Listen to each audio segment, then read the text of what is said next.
한 폭의 한국사 우리 사회부터 시작하겠습니다. 네. 윤주야, 어, 이 한 폭의 한국사를 보면 네가 새롭게 알게 된 약간 뭐라 해야 되지? 무기? 아니면 장소 이런 거를 본 게 있니 혹시? 그 책 읽으면서 솔직히 나온 거 거의 몇 개 빼고는 내가 다 모르는 거라서 이런 것도 있었구나 했어. 그렇- 나는 여기서 모르는 게 있었거든. 나는 뭐라 해야 되지? 응, 이거 아니고. 선생님. 나도 일단 여기서 모르는 게 조금 더 엄청 많았던 것 같아. 엄청 많았어. 쭉 얘기해봐. 모르, 저요? 모르는 게 뭐였어? 음, 뭐, 고려청자? 고려청자 이거는 들어보기만 했지, 여기에서 어떤 무슨 이야기 같은 거는 잘 몰랐어요. 그냥 다들 물건 이름을 한 번씩은 들어본 것 같은데, 그게 뭐, 어디서 온 건지도 아예 몰랐고, 그거를 조금 더 자세하게 알 수 있었던 책이 아니었나. 청재 얘기가 제일 기억이 납니다. 잘 네. 몰랐다라는 부분에서 윤주는 저는 어 딱히 잘 모르겠어요. 아니 너가 그러니까 여기서 거의 대부분 모르는 거였다고 했잖아. 그래서 모르는 거 네, 하나만 찝어보라고. 그래서 그나마 이걸 통해서 새로 접하게 된 거 하나만 찝어보라고. 다 얘기할 수. 어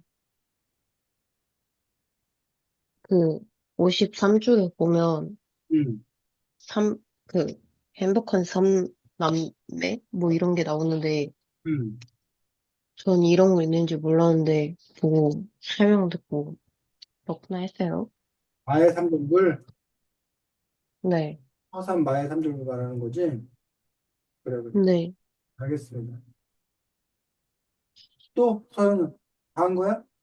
네, 전 질문 이거예요. 자, 그러면 지금 서해가 그 진행했던 그 부분들에서 서해가 관심 가졌던 고려청제 얘기하고 윤주가 관심 가졌던 사단원, 마의 삼전불, 서산 마의 삼전불하고 그 얘기 먼저 좀 짚고 그러고 나서 이제 그 다음 윤주가 또 진행하겠습니다. 먼저 그 7단원 고려청자 탄생의 비화라고 했고 그 밑에 작은 제목이 광종의 세계화 정책이라고 되어 있습니다. 그래서 책 93쪽 펴면 되고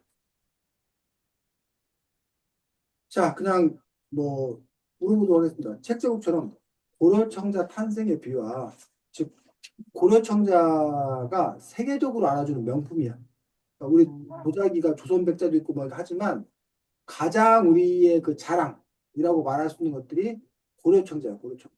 고려청자는 국보로 지정된 것도 많았고, 그거는 뭐 값어치로 치면 뭐 수십억 하나에 뭐 이럴 거라고 보여지는데, 그러면 이 고려청자가 이렇게 명품인 이유, 뛰어난 이유가 뭐냐라고 하는 부분에 대해서 이 책에서는 뭐 어떻게 설명하고 있어? 뭐라고 설명하고 있어?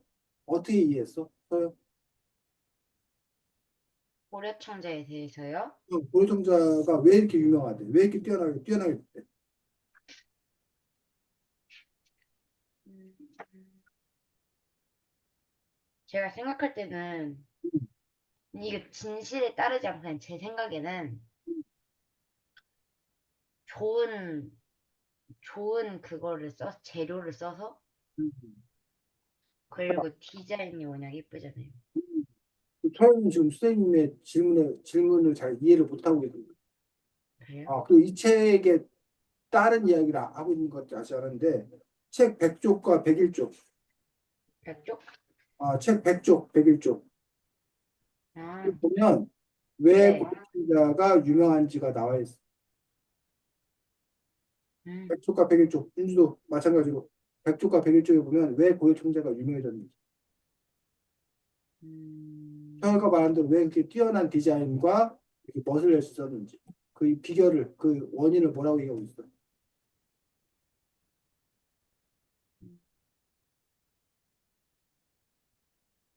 음, 중국을 중국에서 아이디어를 얻은 건가요? 그래서 중국에서 그 전에는 아이디어를 못 얻었는데 왜 이때는 아이디어를 얻을 수 있는 거야?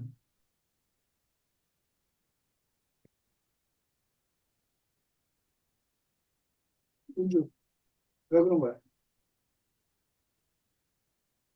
어,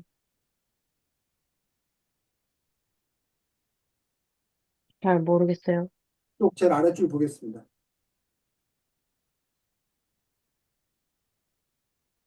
백쪽 제일 아래줄. 거기 읽어보겠습니다. 저, 이 시기에 월주요를 장악한 나라는 50대 국중 5월국이었어.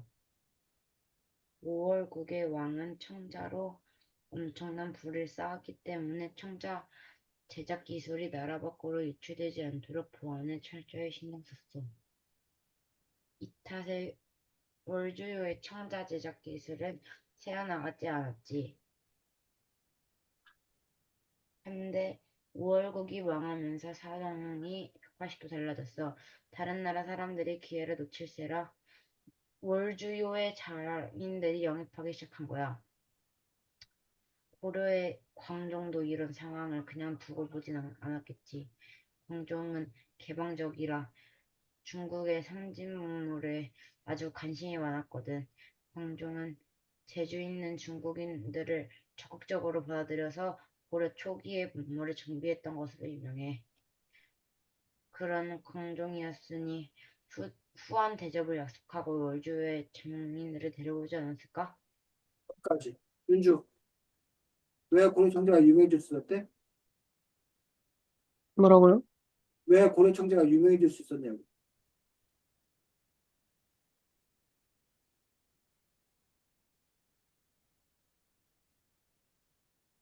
하요. 제작 기, 네, 어, 얘기. 제, 제작 기술이 뛰어났고, 왜 제작기 술? 광종에, 어, 광종이 뭐? 광종에 의해서 많이 퍼졌기 때문이에요. 광종에 의해서 많이 퍼졌다는 게 무슨 말이야? 광종이 뭐 그 만든 사람이야? 광종이 퍼뜨린 거야? 하요. 네. 왜? 5월국이 망하면서 아무도 몰랐더니 고려 청자가 만드는 비법을 음, 광종이 그쪽을 좋아해갖고 만들기 시작한 거죠. 장인들을 모아서. 음. 윤주, 서효가 뭐라고 말한 거야?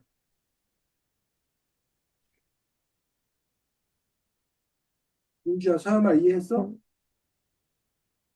음, 네, 뭐, 말해봐.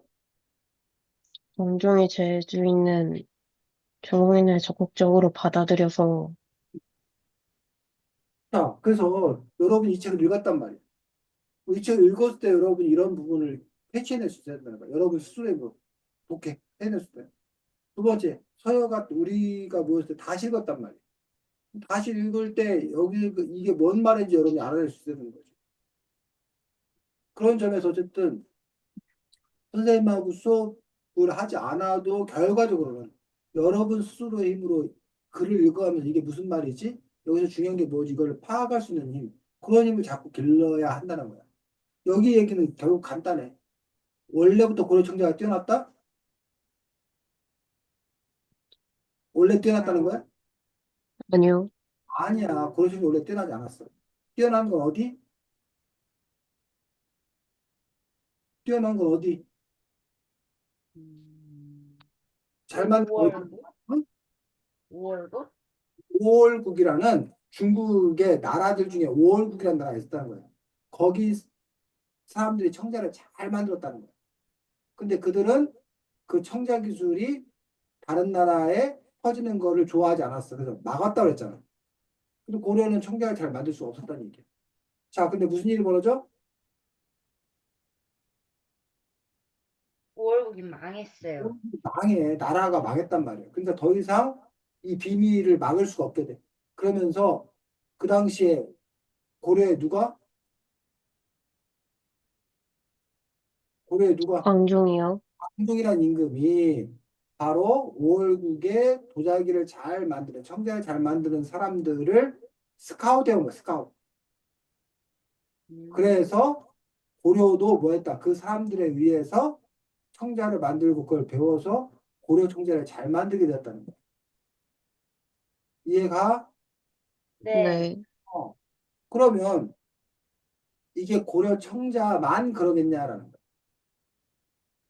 다른 곳도 역시 마찬가지라는 거야. 결국은 훌륭한 인재를 스카우트 해오는 거야. 그게 예를 들면 야구, 축구에서도 그게 중요한 거 알아? 네. 왜? 야구가 스포츠 중에서 중요한 거요? 야구나 축구에서도 지금 이 책에 나오는 것 같은 그런 스카웃이 중요한 이유. 아, 그 잘하는 사람을 스카우트 하면은 음. 대회에서든지 이길 수 있으니까. 특히 그, 야구나 축구도 결국은 선수가 좋아야 되잖아. 네. 그럼 좋은 선수를 자기들이 데려와야지. 그래야 그 팀이 좋은 성적을 내는 거지. 어? 그러면 여러분들 유럽의 역사를 보면 네덜란드가 네. 한때 세계 넘버 원이던 시절이 있었어. 왜 네덜란드가 세계 넘버 원이 됐느냐? 거기는 종교의 자유나 뭐 이런 걸 좀 인정해 줬었어. 그러니까 다른 곳에서 종교 때문에 탄압받던 사람이 네덜란드가 종교 자유를 인정하니까 거기로 다 도망온 거예요. 근데 그 음, 사람들이 능력자들이에요. 그러니까 그 능력들을 바탕으로 이게 잘 나가기 시작한 거예요, 네덜란드. 이해가? 네. 네. 지금도 회사들도 마찬가지야. 삼성이 이런 회사에서 전 세계적으로 실력이 뛰어난 사람을 어떻게든 스카우트 해오려고 한다는 거예요. 그럴 때 그 회사가 더 잘 나갈 수 있는 회사가 된다는 거예요. 어쨌든 이걸 보면서 그러면 우리나라도 앞으로 우리나라가 더 잘 나가기 위해서는 한국 사람들끼리 살아야 돼? 아니요. 그럼 어떻게 해야 돼? 좋은 능력을 가진 사람들이 한국에 올 수 있도록 하는 그렇죠. 거예요. 방중 같으면 그런 정책을 취할 거라는 얘기지. 전 세계에 뛰어난 능력을 갖고 있으면 한국에 와서 살아라. 그리고 그들에게 후한 연봉을 약속하고 그럴 때 우리 한국이 더 발전할 거다라고 생각하는 거야. 이 광중 입장에서. 그래서 미국이 오늘날 세계 최강대국이 된 이유가 여러 가지 이유가 있는데 그 중에 하나는 전 세계에 뛰어난 인재들을 미국이 다 빨아들여. 미국에 뭐 하버드 때문에 좋은 대학들 있잖아. 그 나라 미국에서 막 장학금 줘가면서 다른 나라 학생들을 막 오게 한다는 얘기. 그 이유들이 바로 뛰어난 실력을 갖고 있는 사람들 자기들이 끌어내기 위해서. 근데 그런 역할을 했던 인물이 바로 고려의 광종 때 이런 일이 있었다는 거예요. 됐니? 네. 자, 그러면서 광종과 고려 광종 관련해서 너네들이 이미 학교 역사 시간에 배웠어 사실 광종에 대해서. 그래서 백이 쭉 보자. 백이 쭉 보면 여러분들 학교에서 배운 제도가 광종이 실시한 되게 중요한 정책 두 가지가 나와. 뭐하고 뭐?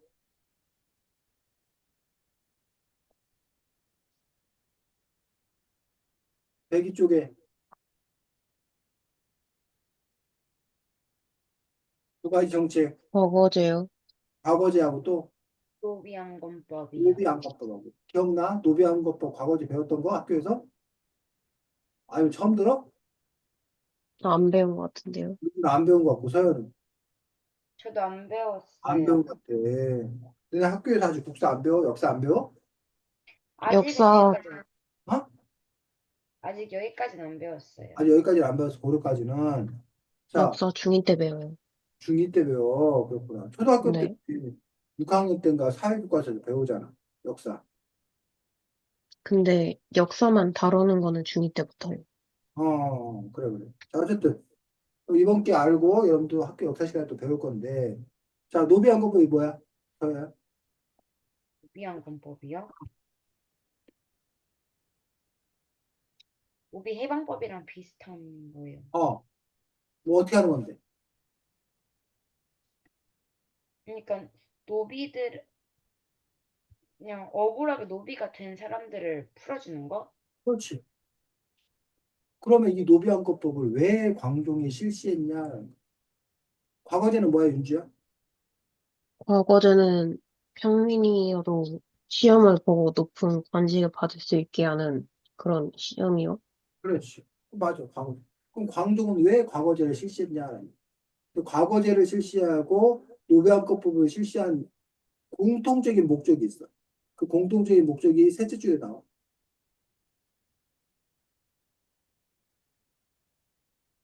뭐, 과거지는 광종이 이거요. 음, 왜 실시했대?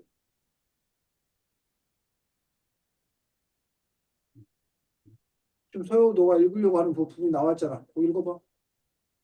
과거지는 광종이 호족의 힘을 누르기 위해 실시한 두 가지 정책 중 하나요. 자, 윤주, 왜 실시했대?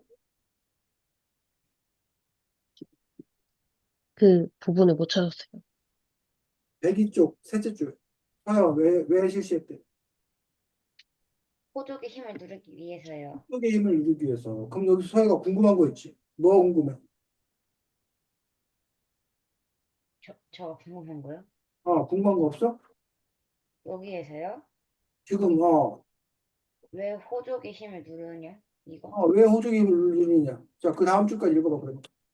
호족은 태조왕건 이래 왕실의 골칫거리였어. 호족들은 왕권을 도와 고려를 건설했지만 힘이 너무 세진 탓에 왕권을 위협했거든. 아, 그치? 자, 이해됐어요, 이제? 아니면 아직 안 됐어요? 전 됐어요. 자, 설명해줘. 왜? 왜 왜냐고요? 호적의 힘을 누르려고 했어? 저요? 저요. 네, 잠깐 끊겼어요. 한 번만 다시 말씀해 주세요. 말해봐. 왜 호적의 힘을 누르려고 했냐고. 힘이 너무 세진 탓에 왕권을 위협해서요. 그래. 자, 지금 보자. 여러분들, 아, 우리 역사상, 고구려, 백제, 신라가 있었지. 우리 이걸 무슨 시대라 불러? 삼국지. 삼국시대. 삼국지하고 삼국시대는 달라. 네. 삼국지는 중국의 역사야. 네. 우리나라 중국, 우리나라 중국 역사고, 우리나라 고구려 백제 시대 삼국시대가 있었어. 자, 삼국시대 이후에 이 고구려 백제 신라를 누가 이겨? 신라? 신라가 이겨. 맞아요. 신라가 백제와 싸워서 이기고, 고구려와 싸워서 이기고, 물론 당나라와 연합군을 해서 이기는 거지만 이겨. 그래서 만들어진 나라가 통일신라가? 통일신라야. 오, 윤주가, 맞췄다. 윤주 이거 다 알지? 네. 그런데 통일신라가 나중에 힘을 잃어. 그러면서 뭐가 나와? 후고구려? 후고구려, 후백제, 그리고 올레신라. 통일신라한테 올레신라. 이걸 무슨 시대? 음, 후삼국시대. 후삼국시대. 왜 후삼국시대라고 이름 붙였을까? 다 후백제 후고구려였어요. 왜 후고구려, 후백제라 했을까? 아, 조금 오래돼서? 오래돼서 원래 고구려 백제 신라가 있잖아. 네. 후는 뒤란데 뒤. 고구려의 뒤를 이어받아서 세운 나라. 아, 백제의 뒤를 이어받는 후삼국. 후백제 참. 후삼국 시대는 이 앞에 전 삼국 시대가 있는 거죠. 지금 전자를 안 쓰는 거야. 전, 후. 전반전, 후반전이라고 말하잖아. 전이 먼저, 후가 나중에. 후삼국 시대는 나중 삼국 시대라는 뜻이야. 됐어? 네. 자, 후고구려를 세운 인물이 누구야? 윤주. 후고구려 세운 인물. 누가, 어, 어? 한쪽 눈 가리고 있는 사람. 몰라? 자기가 미륵보살이라고 그러고 사람들 눈만 봐도 마음을 안다고 했던 사람. 서요. 누구? 태조왕. 아니, 태조한 건 아니고. 누구? 궁예. 들어봤어? 네. 그리고 지금 서야가 말한 대로 이 궁예를 물리치고 나중에 왕건이 그걸 차지해.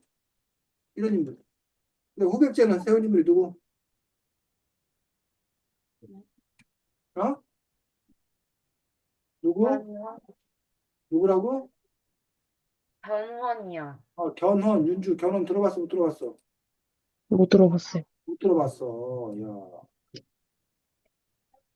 역사 만화책 좀 보고 그래, 윤주야. 어? 네, 자, 후공을 흑백조 신라에서 근데 이 궁예나 왕전이래, 왕건인데 왕건이나 견훤이나 이런 사람들이 다 뭐였냐면 지방호족이었어.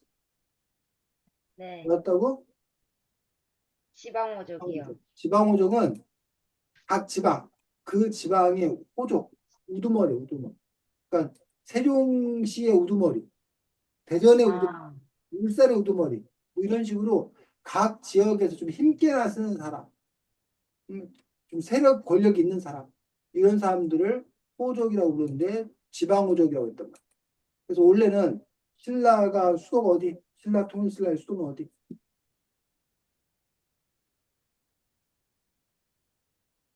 신라의 수도, 통일신라의 수도가 어디였어?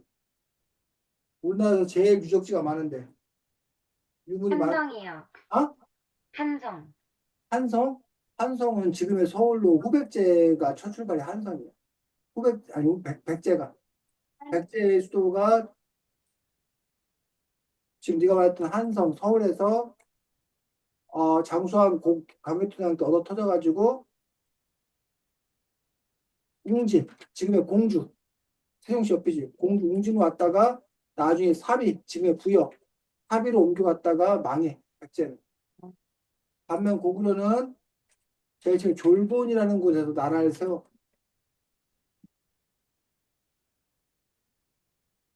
주몽이 그 다음에 국내성으로 옮겨가 그 다음에 평양 지금의 평양 그러니까 평양으로 옮겨가 이게 이제 고구려예요. 수도 옮긴 거 그리고 백제 수도 옮긴 거 삼국시대 신라는 삼국시대인데 신라는 수도가 어디? 어디? 경주. 경주 가봤어? 서요? 경주요? 네, 응. 가봤어요. 가서 뭐 봤어? 그 석탑 같은 거. 그렇지 불국사 다보탑 석가탑 뭐 첨성대 이런 거 봤겠지 열심히 그래 각종 왕릉 봤겠지. 윤주는 경주 가봤어 못 가봤어? 가봤어요. 불국사 석굴암 이런 거 다 봤을 거 아니야.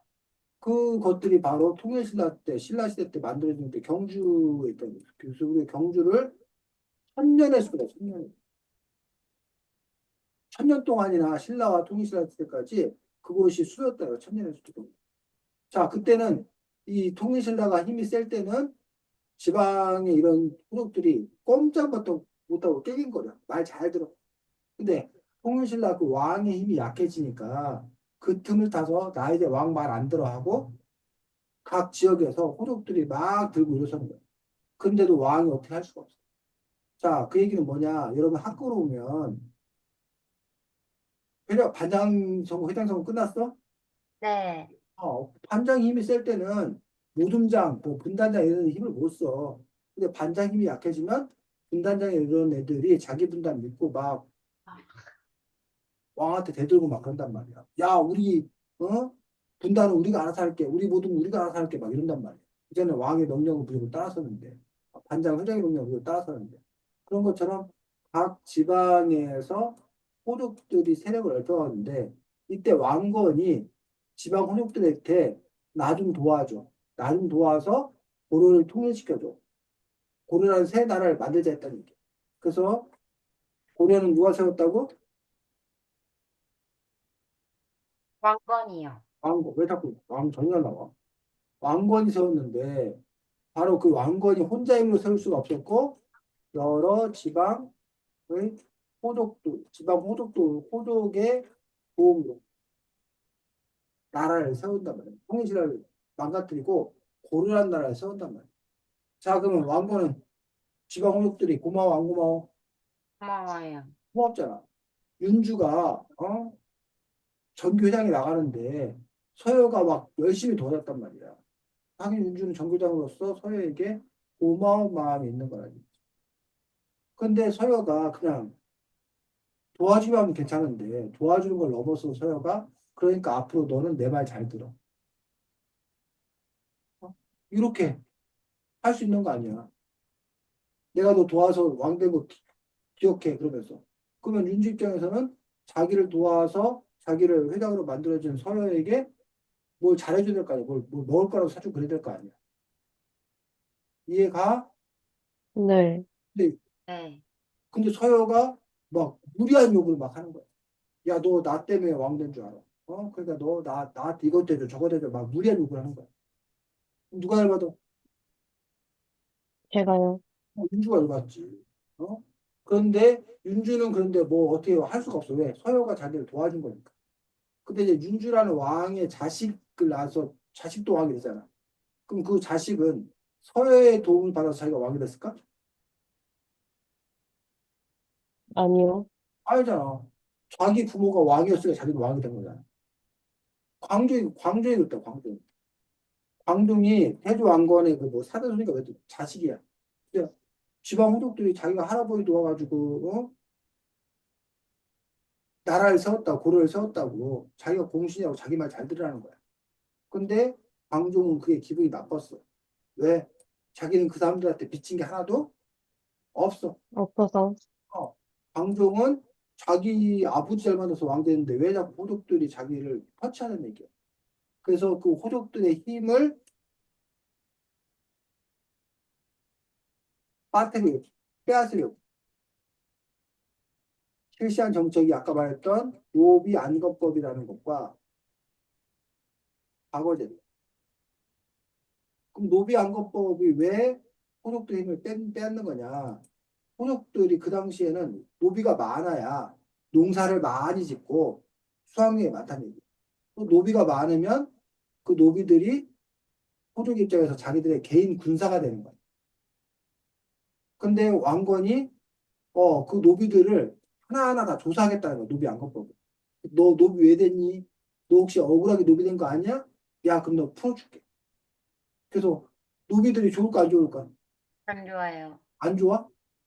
너가 좋아, 좋아, 소유가 좋아, 좋아요. 노비였는데 풀어줬는데 안 좋아? 좋아요, 좋아요. 자기들이 노비였었는데 신분이 레벨업 돼서 평민이 된단 말이야. 그러니까 노비들은 이 제도로 환영하게 되는 거지. 하지만 누구는 기분 나빠해? 나쁜 사람들. 호족들. 자기 노비가 그만큼 줄어들어 버리니까 기분 나빠하지. 그리고 호족들에게서 노비가 줄어들면 농사를 제대로 못 지어. 그럼 수확량도 줄어들어. 또 노비들이 다 가버리면 자기를 지켜줄 그 노비들이 유사시에는 군인이 되는데 자기가 지켜줄 군인들이 빠져버리니까 자기 힘이 약화된다는 얘기야. 그러니까 호족 입장에서는 그게 싫은 거랍니다. 노비왕국법은 그 호족들이 이 노비들을 막 가릴 때 진짜 그게 자기 노비였느냐 아니면 전쟁 때 괜히 시비를 걸어가지고 그걸 노비로 한 거냐. 만약 그런 거라면 그 노비를 풀어줘야 된다. 이런 주장을 광종했는데 광종은 이렇게 호족들의 힘을 빼앗으려고 하는 이유도 있지만 또 하나는 그 노비들이 풀려나면 양민이 되거든. 그럼 그들은 일을 해서 세금을 누구한테 바쳐? 왕한테요. 왕한테 바치지. 그러니까 왕한테 바치니까 왕의 힘이 세지는 거지. 그리고 그 사람들이 군대 가게 되면 왕의 군대가 강해진단 말이야. 그래서 결국은 왕권을 뭐 하기 위해서? 강화하기 위해서. 그래서 노비왕권법이라는 제도를 실시한 거야. 호족들에게 노비 빼앗아서 평민으로 만들기 위해. 이해가? 네. 네. 그럼 과거제는 뭐냐? 그럼 과거제는 뭐야? 윤주야? 과거제가? 시험을 치르는 거요. 시험을 치러서 누굴 뽑자는 거야. 그럼 과거제의 좋은 점은 뭘까? 시험을 치러서 일할 사람 뽑자, 벼슬 할지도 뽑자. 과거제의 좋은 점. 신분 상승이요. 그렇지. 누구나 신분 상승할 수 있는 어떤 기회를 갖는다는 점 좋겠지. 이 서요. 과거제를 실시하면 왕 입장에서는 뭐가 좋을까? 어, 어, 뭐가 있지? 시험 보면 뭐가 좋아? 시험 보면 뭘 할 수 있어? 똑똑해질 수 있어요. 아? 뭐라고? 똑똑해질 수 있는 거. 누가 똑똑한지 누가 똑똑하지 않은지를 구별할 수 있잖아. 시험 보면. 누가 실력이 뛰어난지 누가 실력이 없는지를 구별할 수 있잖아. 네. 그럼 그전에는 어떻게 했냐면, 그전에는 뭐 어떻게 했어? 과거제 치르기 전에는 아무나 막 했네. 추천해, 추천. 호족들이, 야, 얘 뭐 시켜, 얘 뭐 시켜, 추천했어. 그러면 추천받은 사람은 누구한테 고마울까? 왕한테 고마울까? 호족한테 고마울까? 호족이요. 호족한테 고마울까? 자기한테 추천해. 또, 자기가 벼슬하고 싶은 사람은 호족한테 줄을 쓴단 말이야. 이렇게 과거제를 실시하지 않고, 그 전에 추천제는 자기 아들, 자기 자식을 막 추천해서 신하가 되겠단 말이야. 벼슬하겠다는 얘기. 그럼 그 사람들은 다 이 호족들을 떠받들고 호족들한테 살았다는 얘기. 그래가지고 왕권이 강화되기가 어려워. 그래서 왕이 아예 뭘로 바꿔버린 거라고? 뭘 실시한 거라고? 서현은 마이크 꺼져 있고, 윤주는 대답을 안 하면, 너네가 쌤이 내 그, 눈에 화면 꺼 있기 때문에 계속 대답을 안 하면은 어떻게 수업이 진행인지 모른다고. 과거제도를 실시하면 호족들은 자기들이 추천해서 사람들 벼슬을 뽑죠. 자기 자녀들 벼슬 못해. 공부 못하면. 네. 그래서 과거제 역시 결국은 호족들의 힘을 빼앗게 된다는 거예요. 그리고 과거를 통해서 여러분들이 만약에 합격을 했어. 그럼 그 사람들은 호족들한테 감사할까? 감사할 이유가 없을까? 감사할 이유가 없어요.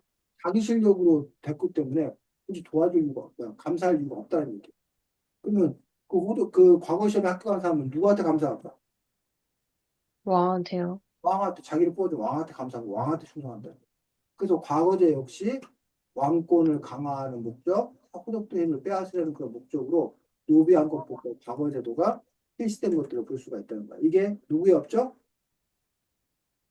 광종이요. 광주의 업적이에요. 또 여러분들이 노비왕권이 뭔지, 과거제도가 뭔지, 광주이 뭔지 이번 기 여러분들이 정확하게 정리하고 넘어갈 수 있으면 좋겠다는 거예요.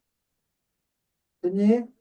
네. 네, 이렇게 잘 나가는 그 광종 때에 세계 여러 나라에 특히 중국의 기술자들, 도자기 만드는 기술자들을 받아들여서 너네 그 기술을 좀 알려줘. 라고 해서 마침내 고려 청자, 고려 상감청자가 탄생하게 되는 그런 과정을 볼 수 있습니다. 자, 그 다음에 우리 윤주가 얘기했던 8단원 54쪽 봐보겠습니다. 54쪽. 54요? 54쪽에 사진 보여? 사진 54쪽에. 네, 보여요. 자, 이 이름이 뭐야? 백제 미소. 아, 그렇지. 여기 백제의 비소라고 하는 거는 이 가운데 있는 그 부처님 얼굴 표정 보여? 네. 얼굴 표정이 뭐야? 웃고 미소만. 있어요. 웃고 있잖아. 그래서 미소 짓고 있잖아. 그래서 이걸 보고 백제의 자랑스러운 백제의 비소다라고 이제 하는 것도 볼 수가 있는데 이게 보니까 이거 이름이 밑에 사진 밑에 써 있잖아. 네. 뭐야? 그 마의 열의 삼정선.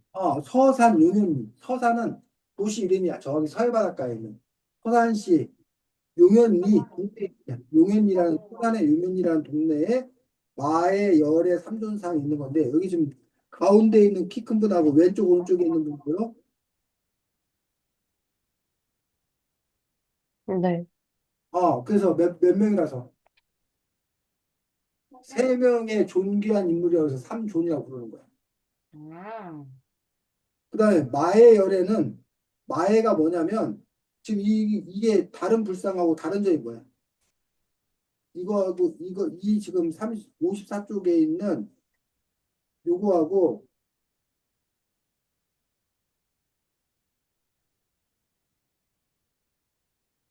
일반적인 불상 어디 나오나?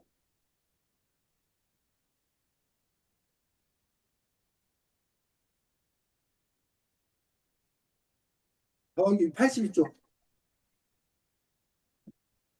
82쪽에 나오는 요 부처님하고 54쪽에 나오는 부처님의 차이가 뭘까? 가장 큰 차이가. 꽉상이랑, 응? 조각상이랑 응. 돌에 새겨져 있는 거요. 그렇지. 여기 지금 54쪽에 있는 거는 바위에다가 새긴 거잖아. 아, 따로 이렇게 독립적으로 존재하는 조각상이 아니라. 이렇게 바위에다가 돌을 새기는 걸 보고 어려운 말로 마에라고 그래, 마에. 여기 보면 마에라는 말이 붙으면 무조건 바위에다가 새겨서 만든 이런 뜻이라고 생각하면 돼. 마에가 붙어. 이해했어? 네. 그럼 여기 어디 보면 되냐면 여기 86쪽. 86쪽 보니까 뭐라고 돼 있어? 파주 아, 용밀이 아, 마의 분립상. 그 파주의 용밀이라는 동네에 있는 마의 이불 입상해갖고 이것도 여기 보니까 뭐에다가 바위에다가요. 위에다가 이렇게 옷자락 같은 거 막 새겨 넣었잖아. 이런 걸 보고 마에라고 부르는 거야. 마에. 마자가 바위, 돌마자, 말마자 뭐 이런 거야. 돌에다 새긴. 어? 자, 다시 그래서 돌아와서 54쪽. 요 열애는 부처님 이름 중에 열애라는 부처님이 있어요. 열애. 부처님이라는 말은 깨닫다라는 어떤 그런 뜻이야. 부처라는 거는. 그래서 서여나 윤주도 만약에 깨달음 얻으면 서여나 윤주도 부처님이 될 수 있어. 우리는 보통 이제 그 불교를 창시한 시타르타를 부처라고 생각하는데 시타르타도 깨달음 얻어서 처음 부처가 된 거고 여러분들도 불교를 믿고 만약에 깨달음 얻으면 여러분도 불교가 될 수 있다고 생각하는 게 그게 이제 불교 사상이에요. 근데 그 중에서 특별히 아까 말했던 불교를 시작했던 석가모니 시타르타 가 부처가 됐다고 했는데 그걸 특별히 열애라고 해요. 열애. 그래서 지금 여기에 아까 마의 열애 삼천사인데 요거는 바로 인도에서 태어나서 깨달음 얻은 시타르타 석가모니를 특별히 부르는 이름이 열애라는 거예요. 이런 열애 부처가 세 분이라서 삼존 세 분이라서 그래서 이름이 마의 열애 삼존상이라고 이름을 붙인다는 거예요. 이해가? 네. 네. 요거 여러분들이 하나하나 다 잘 알아야 된다는 거예요. 그러면 요 백제 미소라고 되어 있는 그 부분을 볼 수가 있는데 여기서는 지금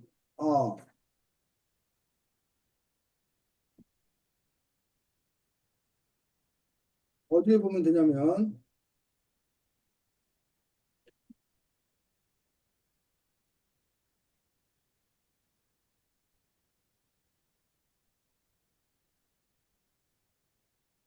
57쪽 57쪽에 제일 오른쪽에 있는 부처님 이름이 뭐래?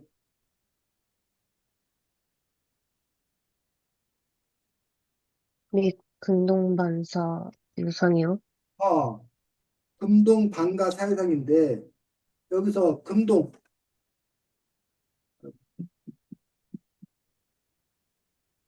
지금 이게 공유되어 있는 거 맞나? 네. 금동 방가 사유상이야. 이 중에서 금동이라는 거 금동이 혹시 뭔지 알아? 금 조각상이요. 금동이라는 거는 안에는 청동 분류돼 있고 겉에만 금으로 둘러싸이는 거고 금동이라고 그래. 왜 다 금으로 안 만들고 겉에만 금을 바르고 안에는 청동을 발랐을까? 금으로 만들었을까? 왜 그랬을 것 같아?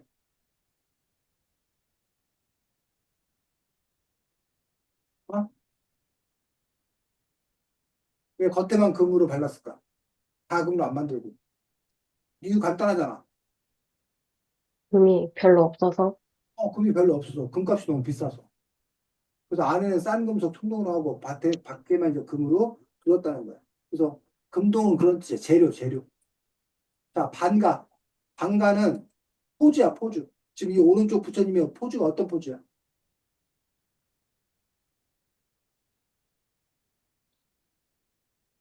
다리를 꼬고 그래서 있어요. 다리 하나를 위로 이렇게 탁 걸쳤잖아. 다리 하나를 올려놨잖아. 맞아? 네. 네. 자세를 반가라고 그래, 반가. 다리 하나 이렇게 올려놓는 자세를 반가 자세를 반가. 사유는 뭐야? 사유한다. 우리가 사유한다. 여기 지금 보니까 부처님 이러고 있잖아. 뭐 하는 거야, 사유는? 음. 사유한다. 지금 이게 부처님 뭐 하고 있어, 지금? 오른쪽 부처님. 이렇게 하고 뭐 하고 있어? 저런. 아? 뭔가를 빌고 있어요? 뭔가 배우고 있다고? 지금 이렇게 하고 있는 게 뭔가, 아니요. 너는 언제, 기도 같은 거요. 아? 기도를, 너는 이렇게 하고 기도해? 이렇게 하고? 아니요.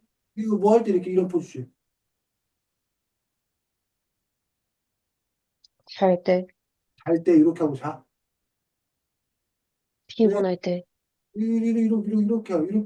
이렇게 하는 이유가 뭐냐고, 이렇게.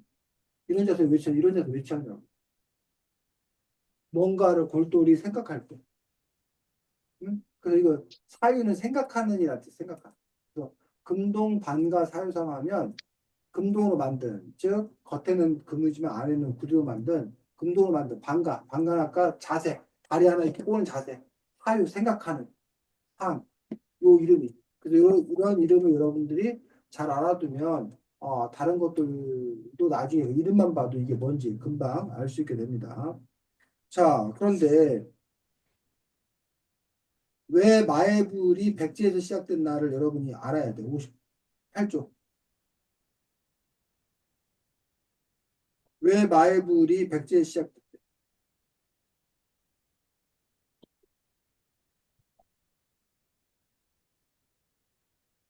59쪽 읽어보면 알아.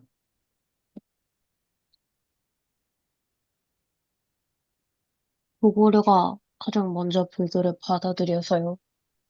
후과 불교를 가장 먼저 받아들였는데 왜 백제에 이 마애 불이 많다는 거야. 바위에 새겨진 부처가 많은 거와 뭔 상관이야?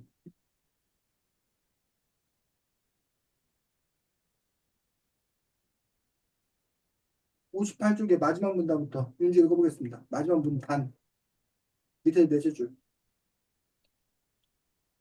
특히 서선 마의 삼전불이 있는 58쪽 서선 밑에 넷째 줄. 58쪽. 당시 서산과 50, 당진이 일대 네?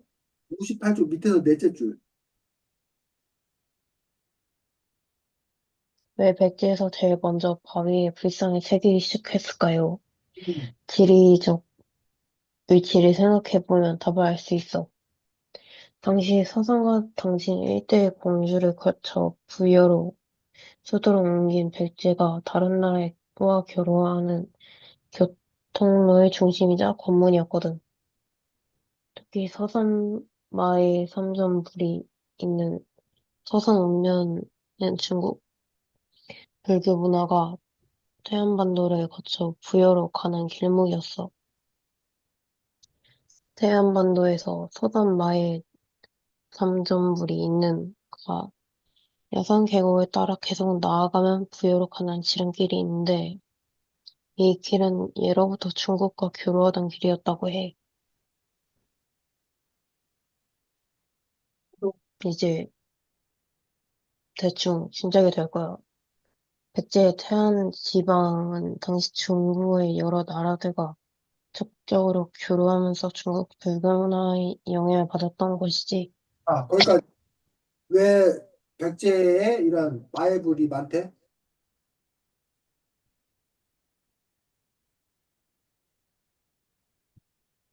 응? 금방 읽었잖아, 윤주가. 서야.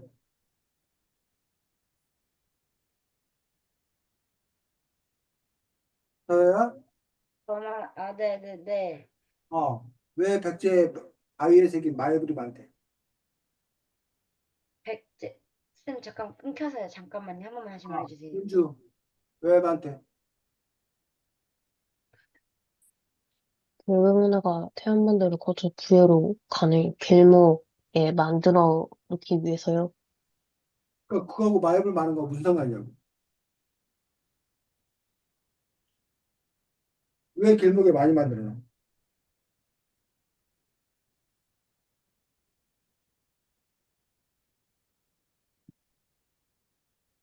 백제의 태안 지방은 여러 나라들과 적극적으로 교류하면서 중국 불교 문화의 영향을 받아서요. 그거하고 마의 불이 많은 거하고 뭔 상관이냐? 지금 사실 윤주가 답을 말한 거랑 마찬가지야. 그럼 그걸 통해서 알 수 있는 건 뭐야? 지금 이 백제는 중국의 불교 문화를 받아들이는 관문 통로였다는 거야. 여기 백제를 거쳐서 다른 데로 갔다는 거야, 불교 문화가. 그러면 근데 바위에 새겨진 것들이 많다라고 하는 것들은 결국 그러면 뭘 보고 뺏긴 거야? 일본 문화? 아? 일본? 여기가 일본 얘기 나왔어서 지금 아까 윤주가 읽은데 아니요. 어디 나왔어? 중국 불교 문화의 영향을 받았다는 거예요. 중국의 불교 문화에 영향을 받았다. 그러면 마애가 원래는 어디 있었다는 거야? 어디에 많다는 거야? 중국이요. 중국이요. 한국의 바위에 새기는 마애가 많았는데 그걸 보면서 야 우리도 하자 해가지고 백제가 중국 문화를 제일 먼저 받아들인 거기 때문에 이게 백제 땅에 이런 마야 상등분이라던가 아까 여러 가지 그런 불상들이 있는 것들 그런 것들이 결국은 이 백제의 어떤 그런 지리적 위치 그리고 중국의 문화를 빨리 받아들이는 거에 영향 이런 것의 결과 이러한 불상도 만들어진 것 아닌가라고 이 책은 추리하고 있는 거다. 이해가? 네. 자, 그래서 실제로 우리나라에도 옛날에 미군 부대 옆에 있는 사람들이 제일 먼저 청바지도 입고 콜라도 마시고 막 그랬다는 거예요. 근데 다른 쪽은 그런 미군을 볼 이유가 없기 때문에 모르는데 미군 부대 근처에 있는 사람들 이렇게 가능했던 거예요. 그러면서 그 문화가 점점 퍼져나가는 어떤 그런 부분들. 그것도 여기서는 지금 바다를 건너서 중국과 백제 사이의 그 문화 교류가 활발히 있었다는 것들을 이 책을 통해서 우리가 알 수 있다는 거예요. 그래서 여러분들이 이 책은 특징이 뭐와 뭐의 만남이라고 그랬어? 이 책은 뭐와 뭐가 만난 거야? 제요. 어? 이 책 전체가 뭐와 뭐의 만남이야? 한국이 삼국사? 한국이 한국사야. 한국사, 한국사요. 한국사하고 뭐가 만난 거야? 예술 작품. 예술 작품. 그래서 각각의 예술 작품이 탄생하게 된 그 당시 시대 배경, 역사가 뭔지를 설명해 주고 있는 거고, 그래서 이 백제의 미소라는 예술 작품을 설명해 주기 위해서 당시 중국과 백제가 문화 교류가 활발했다. 그래서 중국의 문화를 아마 받아들여서 이러한 작업을 했을 거다라는 식으로 설명하고 있는 거죠. 어때? 말 돼, 안 돼? 말 돼요. 돼요. 그렇다면 이걸 통해서 우리가 배울 수 있는 건 뭐냐? 길목이 중요하다. 길. 장사하는 것도 마찬가지야. 길목, 좋은 길목에다가 가게를 차려야 오고 가는 사람들이 많아서 그 가게가 잘 될 거라는 얘기. 그런 것처럼 여러분들이 이렇게 그 문화가 이렇게 모였다가 흩어지는 그 중심 허브가 되는 것들. 그 네. 것들을 잘 파악하는 것들이 중요하다는 거예요. 그래서 역사가 단지 책에 있는 그런 이야기뿐만 아니라 그 책의 이야기를 통해서 우리 요즘의 삶을 어떻게 적용시킬 수 있을 건가에 대해서도 자꾸 여러분들이 고민해 봐야 합니다. 자, 고려청자하고 마해삼전부 얘기했기 때문에 다음 이제 넘어가서 윤준가? 왜요? 너가 진행할 차례지.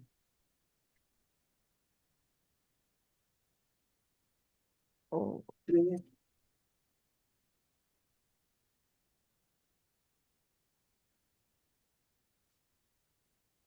나는 이 책을 읽으면서 나라의 역사와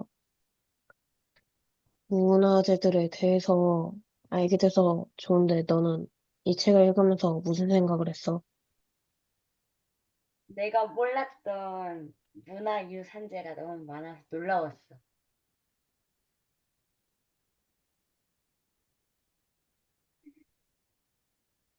그, 네, 끝이요. 어? 끝이에요. 끝이야. 네. 자, 그러면 제일 첫 번째 나온 게 뭐야? 일단으로 나온 게. 오, 춤추는 거래? 그거 춤추는 고래가 있는 그 작품이 뭐냐고. 암각화요? 암각화가 뭐야?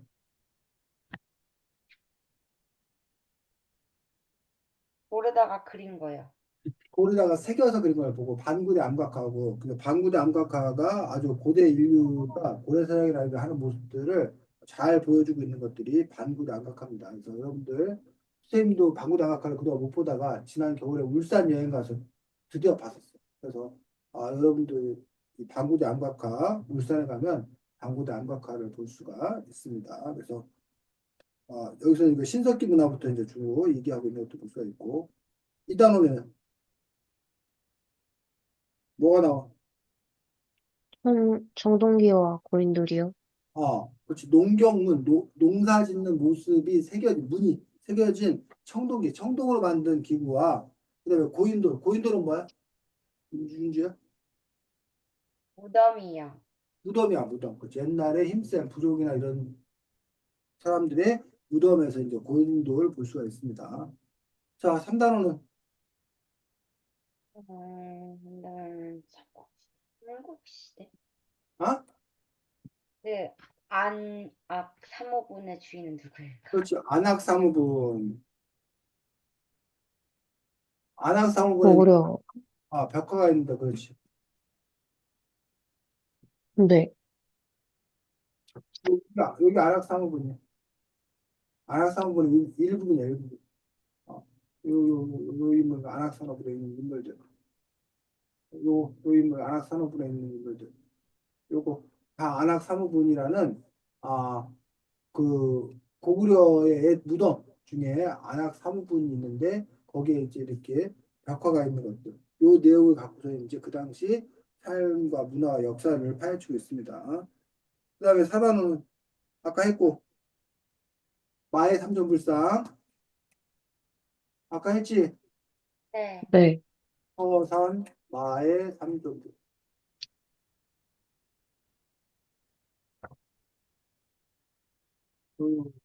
하나, 한 분, 두 분, 세 분. 소선 마의 삼전불.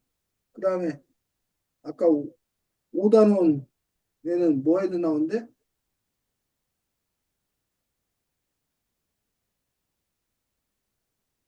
신라의 절? 신라. 신라 시대, 통일신라 시대 때 통일신라나 고려까지 다 불교국가 수준이야, 불교국가. 그래서 그 많던 절에 관해서 이게 나왔어. 그 다음에 6단원에는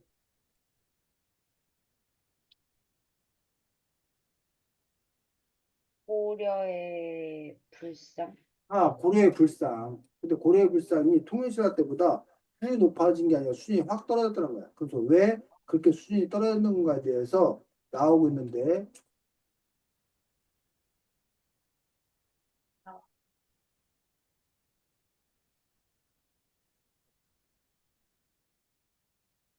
이게 나오는데, 요게 부처님. 석조 미륵보살인데, 석조는 돌로 만든이라는 뜻이에요. 이 부처님의 이름이 미륵보살. 그래서 보살은 자기가 깨닫지 않고 대중들의 깨달음을 도와주는 어떤 그런 존재를 보고 보살을 하는데 뭐 관세음보살 뭐 이거 들어봤어? 나무아미타불 관세음보살 들어봤어? 네네네, 들어봤어요. 관세음보살이 바로 보살 중에 한 분이죠. 이렇게 이런 보살들 그런 이야기들이 함께 나와 있습니다. 그 다음에 아까 우리 같이 봤던 같이 안 보게 5단원 5단원이 아까 별처럼 말했던 신라의 4단원 아까 저는 거꾸로 얘기했군요. 6단원 얘기했구나 지금 개국의 주 호족 이야기. 7단원 아까 봤던 고려청자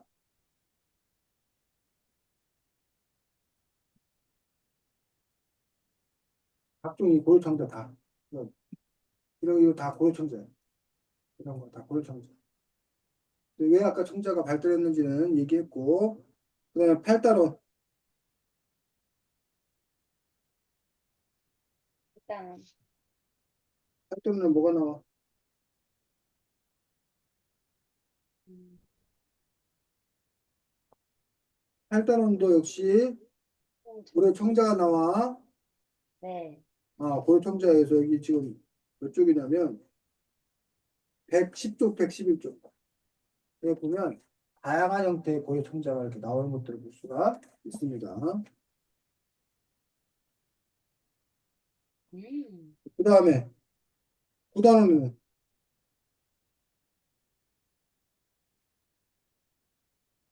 이거는 뭐 나와? 피렌체요? 아? 아니에요. 피렌체는 원래 어디 있는 도시야? 이탈리아에 있는 도시인데 고려의 피렌체 개성이 기록돼서 고려의 개성이라는 곳이 마치 이탈리아의 피렌체처럼 화려한 도시다라고 해서 나오고 있고 여기 지금 보여? 이런 그림 보여? 공유 네, 돼 있는 거 맞아? 지금 네. 맞아? 아 이런 걸 보고 불화라고 그래 불화. 그 불화는 불교의 그림이라는 뜻이야 불교의 그림. 불화. 그래서 여기서 이제 고려 귀족들의 이야기를 실는 그런 불화가 나왔고 그 다음에 10단원은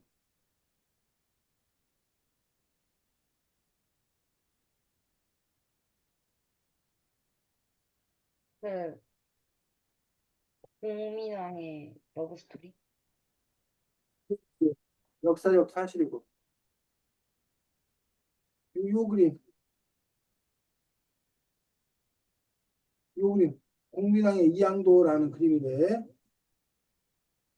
이걸 통해서 누구에 대해서 설명해 주고 있냐면 공민왕에 대해서 설명해 주고 있는 음. 거예요.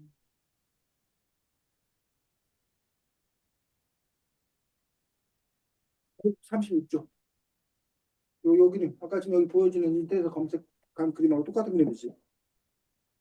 그래서 여기서 이제 이 그림을 그린 사람이 공민왕이기 때문에 이 고려 말에 이제 공민왕이 개혁 정책을 펴서 개혁 정책을 하려다가 결국 실패했던 그 이야기에 대해서 나와 있는 것도 볼 수 있습니다. 고려 후기 부분. 그다음에 11단원은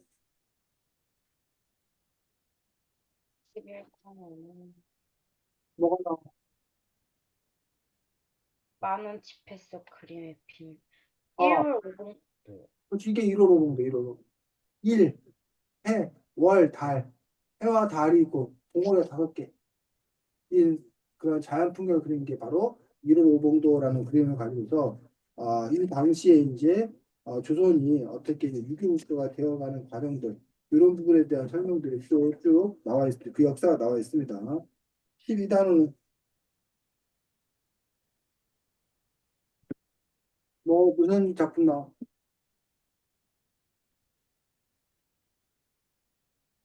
몽유도 원도. 이게 몽유도 온다. 몽유도 온다라는 그림이야. 그림. 이렇게 몽유도 온다.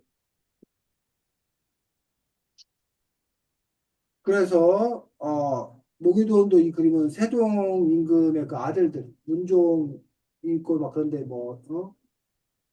너무 병약해서 일찍 죽고 뭐 단종으로 세울 거냐 아니면 세조를 세울 거냐 이런 고민 끝에 결국 단종을 세웠는데 세조가 단종을 내쫓아버리고 자기가 나중에 왕이 되는 그런 부분들인데 그 당시 어떤 그런 시대 상황을 담고 있는 그림이라고 해서 용유도 운도가 나와 있습니다. 13도는 무슨 그림? 고사 탑작도요? 고사 탁족도인데 고사는 뭐뭐에 얽힌 이야기고 탁족이란 말은 발 씻는다는 발 씻는 이렇게 고사가 발 씻는 어떤 그런 장면들을 보여주고 있습니다.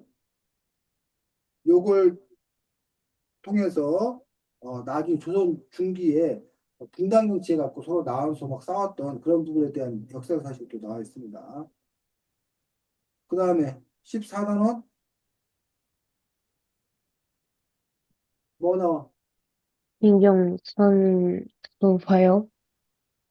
겸재정선의 진경산수화라고 해서 이 진경산수화는 뭐냐면 진짜 자기가 거기를 가 봐서 지도를 이렇게 근데 이제 다른 작가들은 그냥 사진만 이렇게 갖다 놓고서 뭐 이렇게 그림을 그린다던가 아니면 머릿속에 상상해서 그린다던가 했는데 이 정서는 그게 아니다. 우리가 경치를 그리려면 그곳에 가서 진짜 봐야 된다 해서 진짜 보고 나와서 그린 그림이라서 진경이라는 말이 붙는 거야. 됐니? 네. 그다음에 네. 음,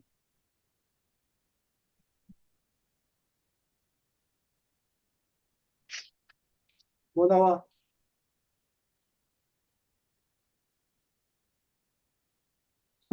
기억해요. 이거 풍속가 이거 다 누구 거야? 누가 그린 거야? 김홍도요? 김홍도가 그렸던 그런 풍속들을 담은 그림에서 풍속가에 대해서 나오는 것들이 15단원. 마지막 16단원은 해안도요. 세안도라고 해서 글씨를 아주 잘 쓰기로 유명했던 김정희가 그린 요 세안도, 요 세안도.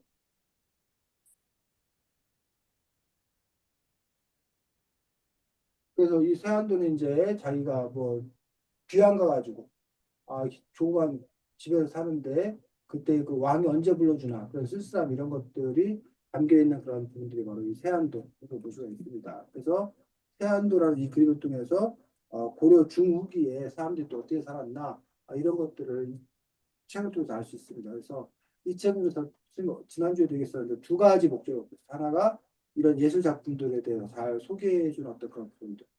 두 번째가 이 예술학 작품과 관련된 역사 사실들 여러분들에게 알려주는 내용들이고, 이 내용들은 이제 여러분들이 곧 역사 배운다 했었는데, 거기서도 또 이제 많이 다뤄질 기회가 있을 거라고 생각합니다. 자, 다음 주에는 책이 제인구달인데, 들어봤어, 제인구달? 아니요. 이제 못 들어봤고, 서연은 저도 안 들어봤어요. 제인구달 박사라고 해서, 모를까?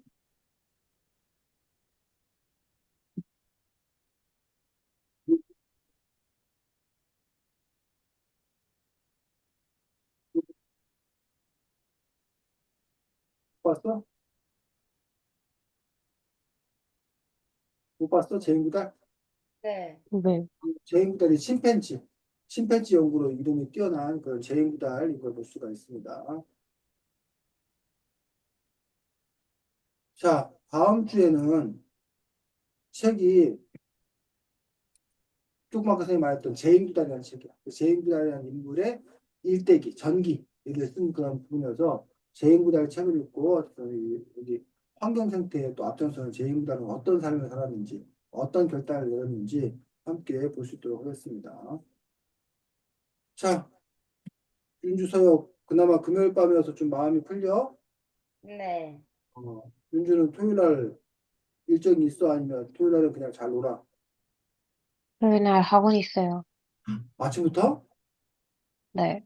아이고, 윤주 힘들게 사는구나. 서연은 저 내일 학원 있어요. 너도 있어? 네. 난 또 금요일 날 저녁 끝나면 토요일 날 뭐 신나게 놀 수 있어. 한가지 시간 옮긴 줄 알았더니 그게 아니네.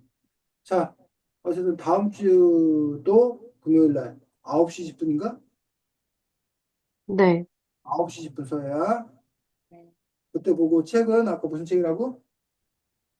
제인 구 개인 구단이요. 제인 제, 구달. 그 책, 제일 구달이요? 제인 구달.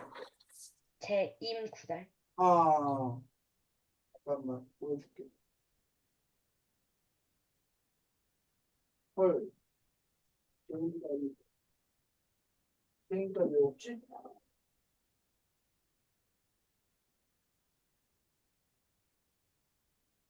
제인 구달을 빼놨나? 제인 구달이 눈에 안 보이네.